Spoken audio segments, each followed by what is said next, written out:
Mahanadi serial இன்னைக்கான எபிசோடில் பசுபதி வந்து சாரதா வீட்டுக்கு வந்து எங்கே உன் பொண்ணு அப்படின்னு சொல்லிட்டு இருக்கும்போது காவேரியும் வந்துடுறாங்க. இவன் வெளியே வந்துட்டானா அப்படின்னு சொல்லிட்டு கோவத்தில் இருக்கும்போது காவேரியை வந்து இரிட்டேட் பண்ண மாதிரியே பேசுகிறாரு பசுபதி.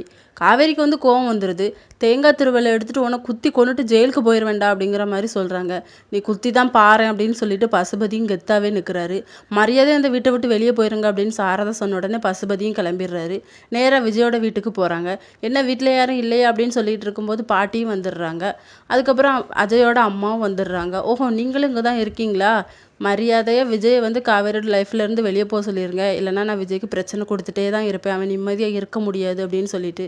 உனக்கு காவேரி தானே எதிரி, ஏன் பேரனை எதுக்கு நிம்மதி இல்லாமல் பண்ணுற, நீ வெளியே போ வீட்டை விட்டு அப்படின்னு சொல்லிட்டு பாட்டியுமே திட்டுறாங்க. மரியாதையே போக சொல்லியிருங்க அப்படின்னு சொல்லிக்கிட்டு இருக்கும்போதே விஜய் வந்து எட்டி உதச்சிடுறாரு பசுபதியை. அடி அடின்னு போட்டு அடிக்கிறாரு. எவ்வளோ தைரியம் இருந்தால் என் பொண்டாட்டியை விட்டு நீ பெரிய சொல்வேன் அப்படின்னு சொல்லிட்டு மரியாதை வெளியே போடா அப்படின்னு சொல்லிட்டு இருக்கும்போது தாத்தா வந்து அவங்க ரெண்டு பேருமே பிரித்து விட்டு பசுபதி வந்து அதுக்கப்புறம் வெளியேயும் போயிடுறாரு. இதோட இன்னைக்கான எபிசோட் முடியுது.